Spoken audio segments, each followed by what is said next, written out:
명절이 되면 우리는 고향에 내려가서 부모님과 친지들을 찾아뵙고 조상들의 묘소도 방문했습니다. 이 모든 행동은 자신의 뿌리가 어디 있는지를 돌아보는 의미를 갖습니다. 이스라엘도 명절이 있었는데요. 가장 큰 명절로 유월절이 있었고 그 외에도 칠칠절을 비롯한 다른 여러 절기가 있었습니다. 이스라엘에게도 이런 명절의 의미는 그들이 신앙 공동체라는 사실을 다시금 확인시켜 주는 것이었습니다. 오늘 본문은 이스라엘의 가장 큰 명절인 유월절과 칠칠절을 통해서 온전한 예배와 봉헌 정신이 무엇인가를 가르쳐주고 있습니다. 오늘 본문은 민수기 28장 16절부터 31절이고요. 그 중에서 16절부터 25절까지 읽겠습니다. 첫째 달 14째 날은 여호와를 위하여 지킬 유월절이며 또 그 달 15째 날부터는 명절이니 이래 동안 무교병을 먹을 것이며 그 첫날에는 성회로 모일 것이요 아무 일도 하지 말 것이며 숫송아지 2마리와 순양 1마리와 1년 된 순양 7마리를 다 흠없는 것으로 여호와께 화제를 드려 번제가 되게 할 것이며 그 소재로는 고운 가루에 기름을 섞어서 쓰되 숫송아지 1마리에는 10분의 3이요 순양 1마리에는 10분의 2를 드리고 어린 양 7에는 어린 양 1마리마다 10분의 1을 드릴 것이며 또 너희를 속죄하기 위하여 순염소 1마리로 속죄제를 드리되 아침의 번제 곧 상번제 외에 그것들을 드릴 것이니라. 너희는 이 순서대로 이래 동안 매일 여호와께 향기로운 화제 음식을 드리되 상번제와 그 전제 외에 드릴 것이며 7째 날에는 성회로 모일 것이요 아무 일도 하지 말 것이니라. 아멘. 오늘 말씀의 제목은 하나님께 드리는 헌금의 의미입니다. 유월절이 무엇입니까? 이스라엘이 애굽에서 노예 상태에서 해방된 출애굽 역사를 기념하는 날이죠. 초실절은 밀의 첫 수확을 기념하며 감사하는 절기입니다. 이 절기들은 이스라엘 백성에게는 매우 의미 있는 날로서 우리로 따지자면 유월절은 광복절과 같은 날이고 초실절, 즉 칠칠절은 추석과 같은 날입니다. 그런데 기쁘고 풍성한 잔치에서 물질적인 복에만 초점 맞춰서는 안 됩니다. 유월절은요, 애굽의 모든 초태생이 죽임을 당할 때 어린 양의 피를 문설주에 바름으로써 구원받은 영적인 의미가 핵심이고요. 칠칠절은 모세가 시내산에서 율법을 받은 날이기도 합니다. 따라서 이 절기에는 하나님의 역사에 감사하고 찬양하는 것이 핵심입니다. 여러분, 그렇습니다. 우리도 우리 받은 것들을 세어보면 얼마나 감사한 게 많습니까? 그런데 우리가 적으면 불평하고 은근히 하나님을 원망했던 것들이 있었다면 이것이 회복되어야 합니다.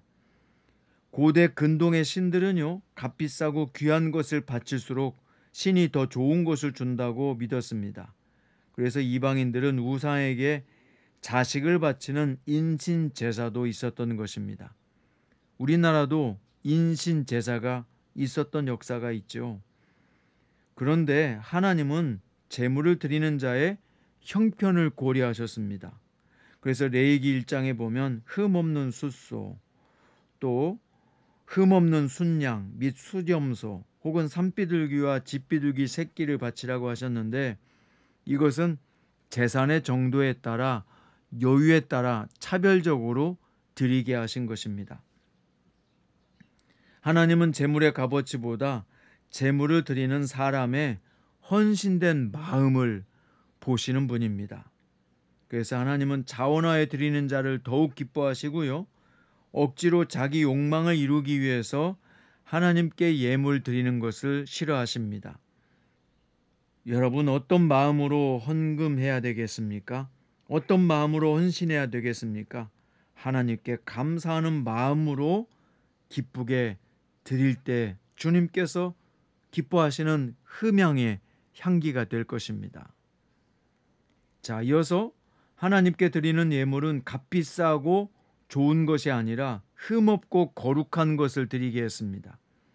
거룩하다는 것은 구별되었다는 뜻인데요. 내 것을 내 마음대로 쓰는 것이 아니라 하나님의 것을 따로 떼어 놓아 우선순위로 드리는 것이 예물 드리는 거룩함의 핵심입니다. 예배는요, 하나님께 우선적으로 드리는 것이죠. 거룩하다는 것은 또한 정결하다 이런 의미를 가지고 있습니다. 오늘 하나님께서 번제로 드리라고 했는데 번제물은 칼로 가죽을 벗기고 각을 뜨고 내장과 정강이를 물로 씻어낸 다음에 전부 불에 태워 드리는 제사입니다.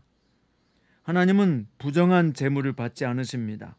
정결한 예물을 드려야 하나님이 받아주시는 것입니다. 그런데 보세요. 하나님은 절기 때 상번제와 절기의 외물 외에 속죄제를 드리게 하셨습니다. 유월절은 해방과 구원의 기쁨이 넘치는 절기요. 칠칠절은 추수의 기쁨이 넘치는 절기입니다. 그런데 속죄제를 드리라고 하신 이유가 뭘까요?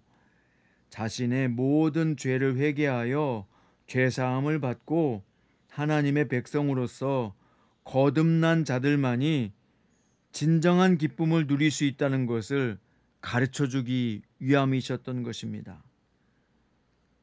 여러분, 우리가 이미 구원받은 자라고 하더라도요, 날마다 십자가 앞으로 나아가서 죄를 회개할 때 주님과의 바른 관계가 회복되는 것입니다. 그리고 주님의 인도하시는 삶을 누리게 되는 것입니다. 성도가 하나님께 드리는 예물의 핵심은 뭐냐? 그것은 예물의 품목보다는 하나님과 사람 관계의 회복입니다.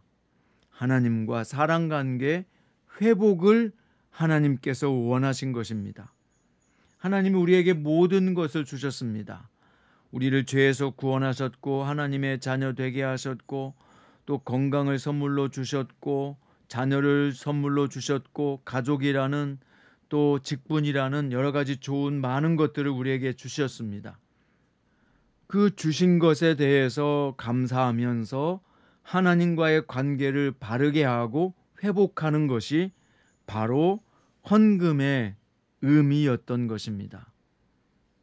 오늘날에 보면 언제부터인가 자신을 드린다는 의미의 봉헌의 의미가 재물의 일부를 드리는 헌금으로 전락해 버리는 경우가 많아졌습니다.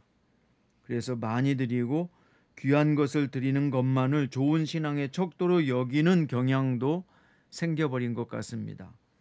여러분, 정말 주님이 기뻐하시는 것은 천천의 순양이나 만마의 여러분, 정말 주님이 기뻐하시는 것은 천천의 순양이나 만만의 강물 같은 기름이 아닙니다. 우리 자기 자신을 세상과 구별해서 하나님께 드리는 것, 내 마음에 헌신된 정성을 그 심령의 중심을 주님께 드리는 것, 이것이 진정한 헌금의 의미인 것입니다. 액수는 아무것도 아니다 라고 생각할 수 없습니다. 그 액수에도 정성이 들어있는가, 나 자신을 드리고자 하는 그 중심이 들어있는가 라고 생각해 본다면 그 액수도 중요한 것입니다. 그리고 따로 떼어 미리 구별하여 드리는 것, 이것이 얼마나 큰 의미가 있는지 모릅니다. 사랑하는 여러분, 오늘 또 거룩하게 구별되어서 여러분 자신을 하나님께 드리는, 하나님을 감동시키는 우리 성도의 삶을 충만하게 살아낼 수 있기 바랍니다.